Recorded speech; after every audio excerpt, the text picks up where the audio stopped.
My name is Phil Courtier, and I'm a director at both Broadland and South Norfolk councils, and I'm also a director of Norfolk Environmental Credits Limited. How has nutrient pollution impacted Norfolk? So nutrition's been an issue for decades, but in recent times it's become more and more evident that our watercourses, especially our special watercourses like the Broads and the River Wensum, are just overloaded with nutrients. And what that means is it supercharges those environments in a bad way.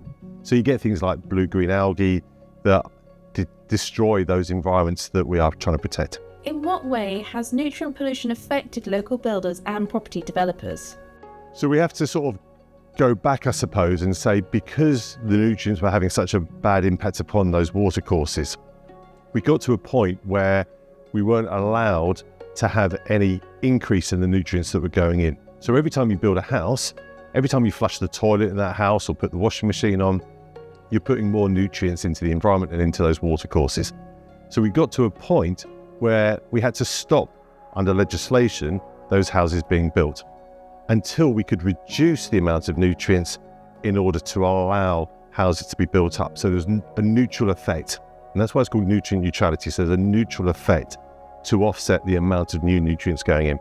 So because of that legislative impact, then builders had to stop building. We couldn't grant planning permission. However much we wanted to, we were legally obligated not to issue planning permission until we could bring the nutrient levels down. And so that meant lots of builders suddenly had to stop building. And the big builders, that was okay because they've got other sites around the country, other sites around the region.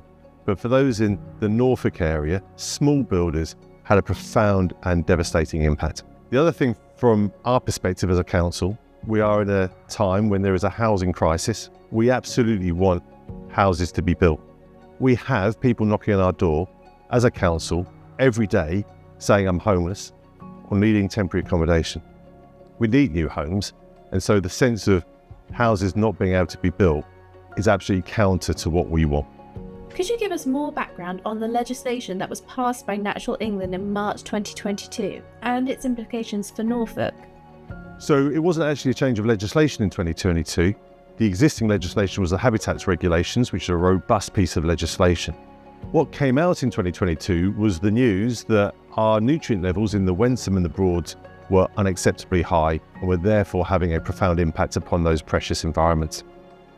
What the Habitats Regulations mean is that for any public body, including councils, we're not legally allowed to make any decision which makes a bad situation worse in those environments. So that meant we could no longer grant planning permission for new houses because those new houses introduced new nutrients into the environment, and so we had to simply stop granting planning permission until we could bring the nutrient levels down for the new housing then to fill that capacity again.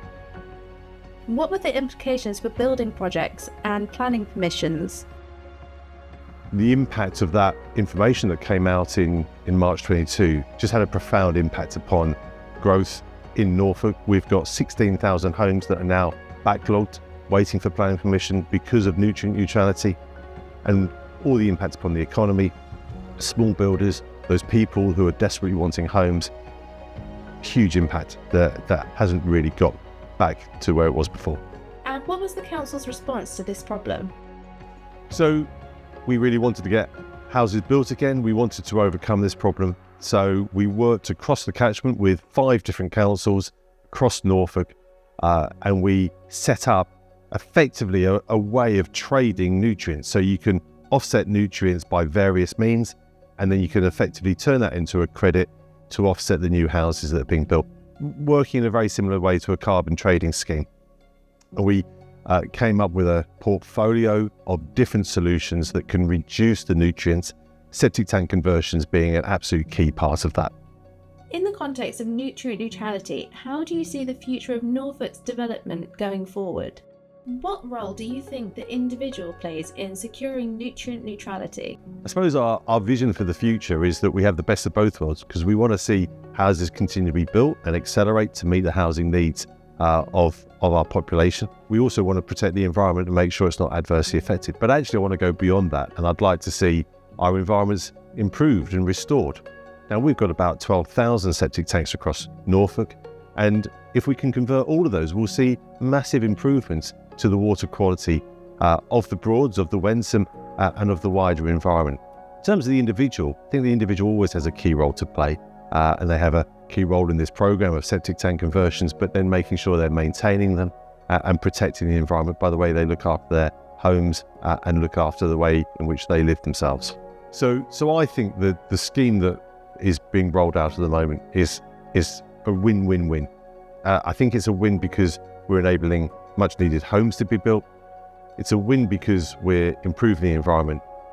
And it's a win for the homeowner because they're actually benefiting and raising the value of their own property by getting rid of an old septic tank and getting a private package treatment in.